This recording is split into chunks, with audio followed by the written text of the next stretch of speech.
a Sra. Deputada Ana Drago pelas as questões que colocou e por valorizar também estas propostas que, ao fim e ao cabo, o PCP aqui trouxe. Perguntar-nos de facto se o PCP considera que é necessária ou não a intervenção não é o que está em causa, como aliás transpareceu da sua intervenção.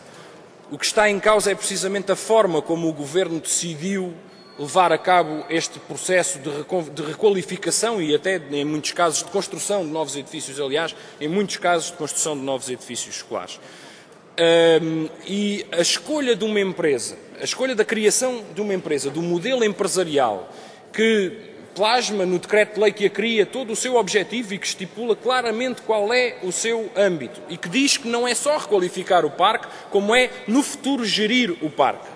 Portanto, essa opção por retirar da esfera da tutela política, ou pelo menos aparentemente retirar, e permitindo criar uma forma paralela, que corre em paralelo àquilo que é a tutela política, de facto, cria dois problemas. Um problema que é o da desresponsabilização do Estado perante as obras, perante a gestão do parque escolar, e um outro problema que é, e como bem referiu, o da opacidade e da falta de transparência na forma como são feitas, como são escolhidos e como são adjudicados.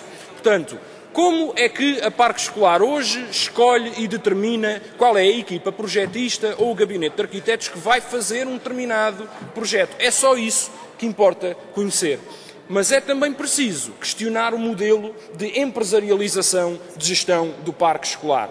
Ele corre em paralelo com o ataque à democracia interna das escolas. Ele corre em paralelo com uma política de levar o Ministério à parte da gestão política da escola e de atribuir tudo o restante a uma empresa. Porque, afinal de contas, é a empresarialização também do parque escolar e sabe-se lá, aliás, se o Governo seguir o mesmo rumo que segue nesta matéria, como faz noutras, até, em última instância, a privatização dessa empresa, com tudo o que isso pode significar.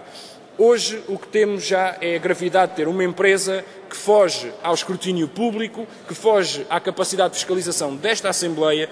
O PCP requereu, aliás, as listas de todas as intervenções e os critérios que presidiram à escolha de todos os ajustes diretos e aquilo que recebeu foi apenas o relatório e contas da empresa, onde vem a lista a dizer o que é que foi feito por ajuste direto, mas não há nenhuma justificação para os ajustes diretos e é isto que não pode, de facto, continuar a suceder. Obrigado, Tiago, por responder. Obrigado, Sra. Presidente. Bem, a intervenção da Sra. Deputada Paula de Barros é a confirmação de tudo aquilo que ali em cima coloquei.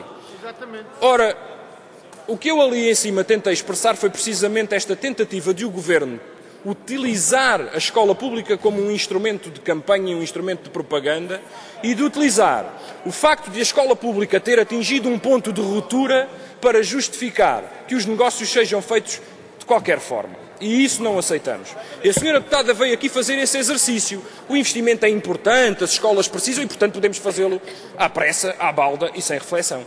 Foi esse o exercício que a Sra. Deputada tentou aqui trazer. Porque aquilo que o PCP aqui trouxe foi a ausência da transparência e a opacidade na forma como a Parque Escolar gera. E o que a Sra. Deputada nos trouxe foi a importância da intervenção, que é precisamente aquilo que o Governo tem sempre utilizado, que é precisamente aquilo, e o PCP sempre foi o primeiro. Já ainda o PS e o PSD andavam a esconder o estado em que o Parque Escolar Português se encontra e o PCP já trazia a esta casa sucessivamente diversas perguntas, diversos requerimentos, projetos para intervir no Parque Escolar. Sra. Deputada, eu próprio fiz diversas visitas às escolas, a cair de podre, permita-me a expressão, coloquei a pergunta ao seu Governo ainda na passada legislatura e as respostas foram sempre as de não há possibilidade, até que surgiu a magna oportunidade de fazer este investimento sem escrutínio e de entregar a quem apetece ou a quem o Governo escolhe sem explicar como um conjunto muito significativo de dinheiros de verbas públicas. E foi, de facto, o PS que permitiu, e também o PSD, que permitiram que o Parque Escolar chegasse ao ponto em que estamos. E, portanto, não podem agora também usar a degradação do parque escolar como o pretexto para fazer o negócio da forma que bem lhes apetece. Não, há normas a que deve obedecer e há também o princípio da transparência das contas públicas, que julgamos que não pode ser trucidado ou cilindrado só porque a senhora deputada Paula de Barros considera que as obras são muito importantes, independentemente dos tetos caírem e tal, isso é um precalço. Senhora deputada, sobre a qualidade das obras, só um momento, sobre a qualidade das obras, senhora deputada, dizer-lhe o seguinte: obviamente que há obras mais bem-sucedidas, outras menos bem-sucedidas, umas... Agora, o que está em causa é que isso ilustra precisamente a forma como a Parque Escolar tem pressionado as empresas e, por isso, até pago acima da tabela às empresas de construção civil para fazer as obras apressadamente, com mais recursos, para que o Sr. Primeiro-Ministro possa pulular de escola em escola com o seu sorriso, juntamente com o da Sra. Ministra da Educação, a usar a escola pública como elemento da sua campanha de propaganda. E isso é que o PCP também não admite.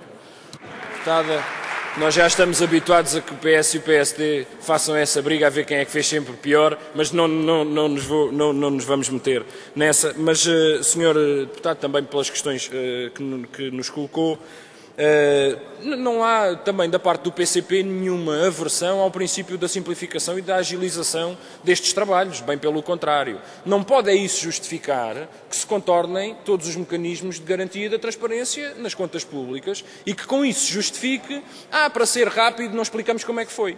E isso é que não é de todo admissível. E é isso que o Governo tem feito, aliás, não só com o Parque Escolar, mas num conjunto de outras matérias e de outras áreas. E isso é a questão central que aqui trazemos. Mas não deixamos também de trazer outras preocupações, nomeadamente o que é que fica dentro das escolas.